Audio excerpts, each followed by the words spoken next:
ನಾನು ಹಾಂ ಸ್ನೇಹಿತರೆ, ಆತ್ಮೀಯ ಸ್ನೇಹಿತರು, ವೆಂಕಟೇಶ್ವರ ಕ್ರಮಣ ನಮ್ಮ ಟಾಯ್ಲೆಟಲ್ಲಿ ಒಂದು ಹಾವು ಸೇರಿಕೊಂಡಿದೆ ಅಂತ. ಇದು ಬಂದು ವಿಷಪೂರಿತ ಕೊಳಕಮಂಡಲ. ಮೇ ಮಧ್ಯಭಾಗದಿಂದ ಜುಲೈ ಮಧ್ಯಭಾಗದವರೆಗೆ ಸಾಕಷ್ಟು ಮರಿ ಹಾವುಗಳು ಕಾಣಿಸಿರುತ್ತೆ. ಸಾರ್ವಜನಿಕರು ಚಪ್ಪಲಿ ಹಾಕಬೇಕಾದ್ರೆ ಅಥವಾ ಶೂ ಧರಿಸ್ಬೇಕಾದ್ರೆ ಅಥವಾ ಹೂಕೊಂಡು ಬಿಡಬೇಡಿ, ಅಥವಾ ನಮ್ಮ ಈ ಟಾಯ್ಲೆಟು ವಾಶ್ರೂಮ್ ಮುಂದೆ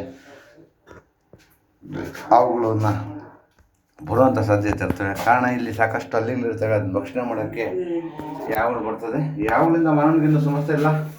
ಅವುಗಳಲ್ಲಿ ಇದು ಒಂದು ಮಾನವನಿಗೆ ನಿರುಪದ್ರವ ಜೀವಿಗಳು. ಮುಖ್ಯವಾಗಿ ರೈತನ ಮಿತ್ರ. 40% ಬೆಳೆಯನ್ನು ರೈತನಿಗೆ ಅರಿವಿಲ್ಲದ ಹಾಗೆ ಯಾವಳು ಉಳಿಸ್ತಾ ಇದೆ. ಮತ್ತು ಇದ್ರ ಬಗ್ಗೆ ಸುಮಾರು ತಪ್ಪು ಕಲ್ಪನೆಗಳಿದೆ. ಇದು ಉಸಿರು ಬಿಟ್ಟರೆ ಕೊಳ್ತಾಗುತ್ತೆ, ಮುಟ್ಟರೆ ಕೊಳ್ತಾಗುತ್ತೆ ಅಂತ ಹೇಳ್ತಾರೆ. ಇದು ತುಂಬ ಸತ್ಯಕ್ಕೆ ದೂರವಾದದ್ದು. ಇದು ಅಷ್ಟೇ ಬಲಿಷ್ಠವಾಗಿ ಕಡಿಯುತ್ತೆ. ಕಡಿದಾಗ ಮಾತ್ರ ಕಡಿದಿರೋ ಭಾಗ ಕುಡಿಯೋಕ್ಕೆ ಶುರು ಆಗುತ್ತೆ.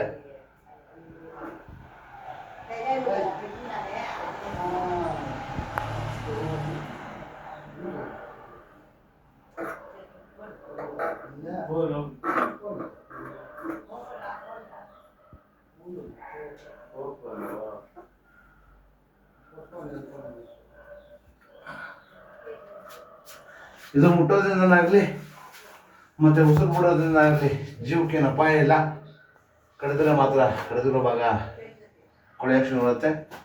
ನಮ್ಮ ಸಾರ್ವಜನಿಕರು ನಮ್ಮ ಸರ್ಕಾರಿ ಆಸ್ಪತ್ರೆಗೆ ಬಂದರೆ ಇದರಿಂದ ಹಾನಿ ಏನೂ ಆಗೋದಿಲ್ಲ. ದಯವಿಟ್ಟು ಅವುಗಳನ್ನು ಸಂರಕ್ಷಣೆ ಮಾಡಿ, ಪರಿಸರದ ಕಾಪಾಡಿ.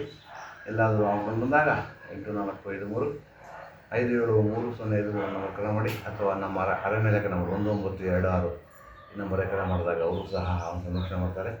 ದಯವಿಟ್ಟು ಅವನ ಸಂರಕ್ಷಣೆ ಮಾಡಿ, ಪರಿಸರದ ಕಾಪಾಡಿ. ಇದನ್ನು ಹಾಗೆ ನಂದೇಶ್ ಕಾಪಾಡಿ. ಓಕೆ.